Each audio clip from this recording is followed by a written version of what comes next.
నమస్తే. Welcome to Suman TV. ఇవాళ రేపు మనం చూసుకుంటే వయసుతో సంబంధం లేకుండా ప్రతి ఒక్కరు గ్యాస్ట్రిక్ సమస్యతోటి మనం బాధపడుతూ ఉన్నారు. ఎందుకనంటే మనం తీసుకున్నటువంటి డైట్ కూడా ఒక కారణంగా మనం చెప్పుకోవచ్చు.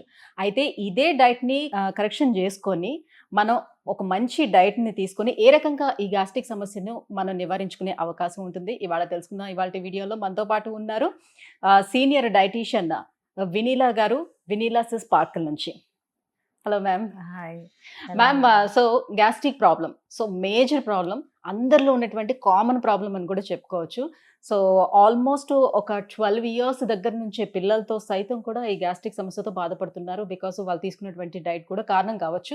ఇదే కారణం అనే విషయం కూడా వాళ్ళకి తెలియకపోవచ్చు. రైట్? సో ఎలాంటి డైట్ ఫాలో అవ్వటం వల్ల గ్యాస్ట్రిక్ ప్రాబ్లమ్ వస్తూ ఉంటుంది అండ్ డైట్‌తోనే దీన్ని కరెక్షన్ చేసుకోవచ్చు అంటారా? కొన్ని డైట్‌తో కరెక్ట్ చేసుకోలేము. You need to consult the physician are gastroenterologist. అది కంపల్సరీ. క్రానిక్ డిసీజెస్ అని చెప్పలేం కానీ గ్యాస్ట్రిక్ ఇష్యూ చాలా పెద్ద ప్రాబ్లం. అసలు గ్యాస్ట్రిక్ ఇష్యూస్ పలు రకాలుగా ఉంటుంది. అంటే కొంతమందికి డైజెషన్ ఇష్యూస్ ఉంటాయి కొన్ని తింటే. అవి తిన్నా కూడా గ్యాస్ట్రిక్ రాకూడదు అని అడుగుతూ ఉంటారు. అలా అలా అయితే కుదరదు అనమాట. అవి పడనివి పక్కన పెట్టేసేయాలి. ఓకే. సో కొంతమందికి వెజ్ ప్రోటీన్ తింటే గ్యాస్ట్రిక్ ఇష్యూ వస్తూనే ఉంటుంది. ఓకే. కొంతమందికి తిన్నది అంటే ఆయిలీ ఐటమ్స్ తింటే ఇట్లా పైకి మంటలాగా వస్తూ ఉంటుంది. రిఫ్లెక్స్ అవుతూ ఉంటుంది. కొంతమందికి గట్ ఇష్యూస్ ఉంటాయి. అసలు ఏంటి గ్యాస్ట్రిక్ ఇష్యూ అనేది ఒకటే పేరు, బట్ ఎలాంటి ఎన్ని రకాలుగా ఉంటుంది అనేది, ఎన్ని రకాలుగా ఉంటుంది, ఒక్కొక్క దానికి ఒక్కొక్కటి అనమాట. అసలు ముందు మీ సింటమ్స్ని బట్టి ఫిజిషియన్ని కలిసి ఆయన కూడా డైట్ మార్చమంటారు. సో డైట్ ఏమన్నా కావాలి అంటే కూడా డైట్ మనం ఇలా ఈ విధంగా పాటించవచ్చు. యూజువల్గా మన టమ్మీ అనేక ఫుడ్స్ని యాక్సెప్ట్ చేయలేదు, అంటే అది కన్ఫ్యూజ్ అవుతూ ఉంటుంది. అది గ్యాస్ట్రిక్ ఇష్యూ ఉండే వాళ్ళకి ఈజీగా డిస్టర్బ్ అవుతూ ఉంటుంది. ఒకరోజు ప్రాసెస్డ్ ఫుడ్, ఒకరోజు బిర్యానీ, ఒకరోజు కాంటినెంటల్, ఒకరోజు రోజుకొకటి. సో అందుకని అది డిస్టర్బ్ అయ్యేదే, ఆ గట్ లైన్ కూడా పాడయ్యేదే ఇలాంటి ఫుడ్స్ వల్లే ఆబ్వియస్గా. అంటే ఇప్పుడు గ్యాస్ట్రిక్ ప్రాబ్లం ఉండేవాళ్ళు లైక్ పెసరపప్పు తిన్నా లేకపోతే కందిపప్పు తిన్నా ఇబ్బంది అవుతుంది అని చెప్తూ ఉంటారు. పప్పు దినుసులు ఏవైతే ఉంటాయో అది ఈ సమస్య వచ్చిన తర్వాత తింటే ప్రాబ్లమా, లేకపోతే ఎవరు తిన్నా కూడా ప్రాబ్లం వస్తుంది అంటారా? అదే పెసరపప్పుని నానబెట్టి కడిగి చక్కగా బాయిల్ చేసుకున్నాక వెజిటబుల్స్తో కలిపి తింటే రాదు. అలా తినం కదా మనం. పప్పుగా తినాలి.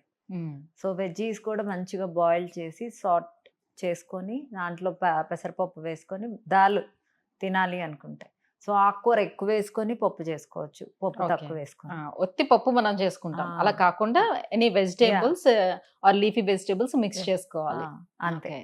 సో అలా చేసుకొని తినచ్చు. అసలు రోజు ఒకటే ఫుడ్, అదే గ్యాస్ట్రిక్ ఇష్యూ ఉండే వాళ్ళకి 45 days ఒకటే ఫుడ్ తినిపిస్తాం, ఇంక వేరే తినమన్నా. ఓకే, వాళ్ళకి మార్నింగ్ ఒకటే బ్రేక్ఫాస్ట్ పెడతా, మధ్యాహ్నం ఒకటే ఫుడ్ చెప్తా, అండ్ నైట్ కూడా ఒకటే ఫుడ్ చెప్తా. ఇలా 45 days చేసుకొని రమ్మంట. వాళ్ళకి పడే ఇంగ్రీడియంట్స్ ఏం తింటారు, మీకు ఏది తిన్నప్పుడు లేదు అనేది అడుగుతా. అడిగినప్పుడు వాళ్ళు చెప్పిన దాన్ని బట్టి మనం ఎప్పుడైనా ఎవరైనా మనం ఏం తింటున్నాం అనేది మన బాడీయే చెప్తుంది. ఇప్పుడు ఈరోజు తిన్న ఫుడ్ రేపు వాష్రూమ్ అవ్వలేదంటే అది మనకి పడలేదు. కాన్స్టిపేషన్ మనకి పడనప్పుడే వస్తుంది. మనం కాన్స్టిపేట్ ఎప్పుడవుతామో, మనం ముందు రోజు హార్డ్ ఫుడ్, ప్రాసెస్డ్ ఫుడ్ తీసుకున్నప్పుడు కాన్స్టిపేట్ అవుతాము, లేదా మోషన్స్ అన్నా అవుతాయి. రెండిట్లో ఒకటి జరిగింది. ఏది లేదు, హ్యాపీ మోషన్ అయిపోయింది, అంతా బాగుంది అంటే ఆ ఫుడ్ మీకు సూట్ అయినట్లు. సో ఏదన్నా అంటే మరి ఇప్పుడు ఈ 45 days ఒకటే రకమైన ఫుడ్ తీసుకుంటే స్టమక్ కి అదే అలవాటు అయిపోతుందేమో కదా, ఆ తర్వాత వేరే ఫుడ్ తీసుకున్నా కూడా వాళ్ళకి డైజెషన్ ప్రాబ్లమ్స్ ఏంటి? అదే వేరే ఫుడ్లు కూడా లైట్గా, అంటే ఎక్కువ హెవీ ప్రాసెస్డ్ ఫుడ్స్ తినకుండా లైట్ ఫుడ్స్ తినటం ముందు అలవాటు చేయాలి, ముందు టమ్మీకి. ఆ తర్వాత ఎప్పుడన్నా తీసుకోవాలి, కానీ ఎప్పుడు వాళ్ళు గ్యాస్ట్రిక్ ఇష్యూ ఉండేవాళ్ళు వాళ్ళ లైఫ్ స్టైల్ని మార్చుకోకపోతే డాక్టర్ కూడా ఏం చేయలేరు. సో ఒకటే ఫుడ్, అంటే ఇప్పుడు మార్నింగ్ ఒక 2 ఇడ్లీ తింటున్నారు అనుకోండి చట్నీతో లేదా సాంబార్తో, అది కంటిన్యూ చేయమంటాం. మధ్యాహ్నం చక్కగా పెసరపప్పు అన్నం కిచిడీ లాగా తినమంటాం. అండ్ రాత్రి కర్డ్ రైస్ తినమంటాం. లేదా పొద్దున్నే చక్కగా చద్దన్నం రాత్రే ఒక 2 స్పూన్స్ అన్నం పెట్టేసి, పెరుగు పెట్టేసి, సీడ్స్ అన్నీ వేసేసి నానబెట్టేసింది పొద్దున్నే గీతో తాలింపు వేసుకొని మార్నింగ్ బ్రేక్‌ఫాస్ట్ ఇస్తాం. ఓకే. ఆఫ్టర్‌నూను కిచిడీ తినమంటాను. ఓకే. అండ్ నైట్ 2 ఇడ్లీ తినమంటాను. ఈ ప్యాటర్న్ ఎళ్తాను. ఓకే. కొంతమంది మార్నింగ్ అన్నం తినను, నేను చద్దన్నం తినలేను అంటారు. ఇంక అప్పుడు మార్నింగ్ నానబెట్టేసి నైట్ తినమని చెప్తా వాళ్ళకి. బట్ చాలామంది ఒప్పుకుంటారు. పొద్దున్నే చద్దన్నం తింటారు.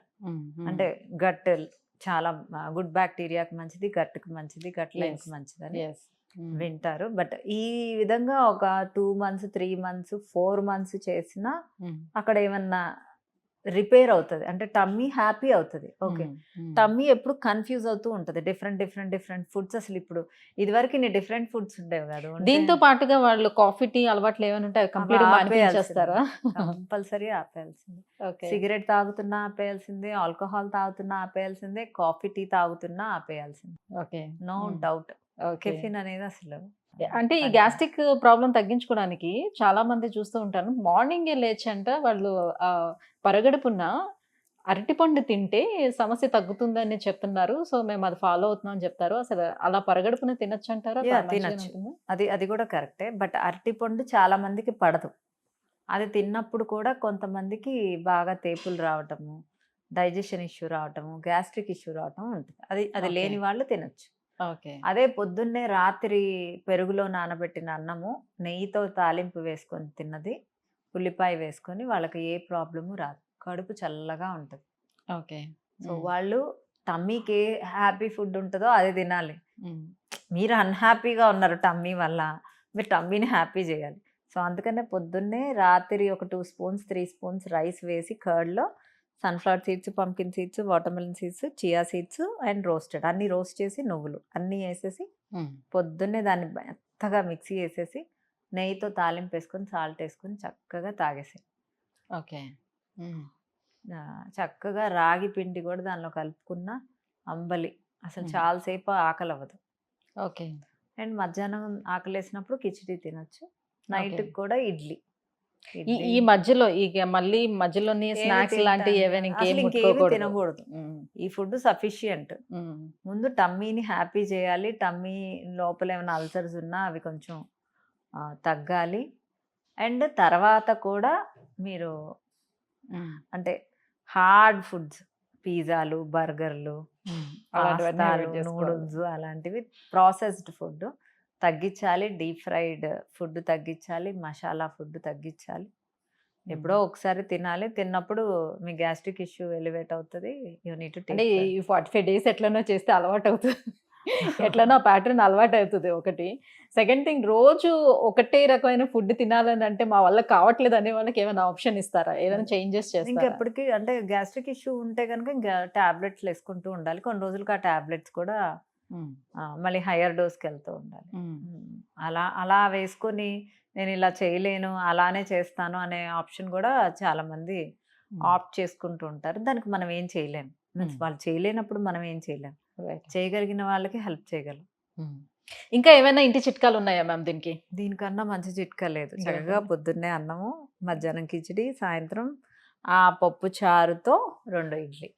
ఓకే. ఇంకా వేరేది ఏమీ చేయక్కర్లేదు. గ్యాస్ట్రిక్ ఇష్యూ మాక్సిమం తగ్గుతుంది. అయిపోయాక కూడా మీరు పాటించాల్సింది లైట్ ఫుడ్స్, గ్యాస్ రాని ఫుడ్స్ అండ్ వెజిటబుల్స్ ఎక్కువగా టోస్ట్ చేసుకొని, బాయిల్డ్ వెజిటబుల్స్ టోస్ట్ చేసుకొని, గట్ ఫుడ్స్, కర్డ్ చక్కగా పొద్దున్నే చద్దన్నము ఇది ఇస్తూ మధ్యలో మీకు కావాల్సినవి తింటూ అలా మెయింటైన్ చేయగలిగితే బెటర్.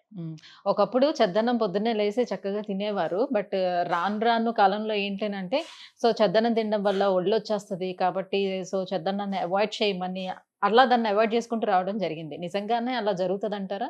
సో ఆలోచించేది కూడా చాలా మంది ఇదే. ఇప్పుడే పొద్దున్నే నేను ఇంత చద్దన్నం వేసుకొని నేను తిన్నాను అని అంటే నాకు ఒళ్ళొస్తదేమో. వెయిట్ లాస్ కోసం ట్రై చేసేవాళ్ళు భయపడుతూ ఉంటారు గదా! అందుకని 2, 3 స్పూన్లు అన్నం. ఆ, రైస్ ఇంకా అది మిస్ అయిపోయాను. రైస్ క్వాంటిటీ తగ్గించారు మీరు. ఆ, ఓకే. అదే మనం ఇప్పుడేమో అంత కష్టపడట్ల. పొద్దున్నే చద్దన్నం తిని ఓకే. పనులకెళ్ళేవాళ్ళు. ఆడవాళ్ళు ఇంట్లో దంచేవాళ్ళు, చిమ్మేవాళ్ళు, వంటలు ఓకే. మీరు చేసేవాళ్ళు. పొద్దున్నే మంచిగా చద్దన్నం తినండి అంటే ఇంత రైస్ ఆహా! వేసుకొని తినేసి. అందుకని 2, 3 స్పూన్లు రైసు అని 3 టైమ్స్ నేనదే చెప్పాను. ఓకే. ఇదే నోట్ చేసుకోవాలి. నేను కూడా మిస్ అయ్యాను చూసారా? ఈవెన్ దో కిచిడీలో కూడా పెసరపప్పు కిచిడీయే. ఆ! ఓన్లీ పెసరపప్పు, పచ్చిమిర్చి, అల్లము, ఆహ్, టొమాటో అండ్ ఆనియన్స్ ఏసి విజిల్స్ రానిచ్చేసి ఎనిపి నెయ్యితో తాలింపు వేసుకోవాలి. హ్మ్. దానిలో కూడా 1, 2 స్పూన్స్ అంటే ఇంత ముద్ద అన్నమే కలుపుకోవాలి. ఓకే. పెసరపప్పే తినాలి. ఓకే. అది కూడా నానబెట్టి, వేపి నానబెట్టిన పెసరపప్పు. Right. Thank you ma'am. Thank you so much. So gastric సమస్యలు ఉండే వాళ్ళు వాళ్ళ డైట్‌లో ఎలాంటి చేంజెస్ చేసుకోవాలి అండ్ వంటింటి చిట్కాలు కూడా తెలియజేసినందుకు thank you so much. Thank you.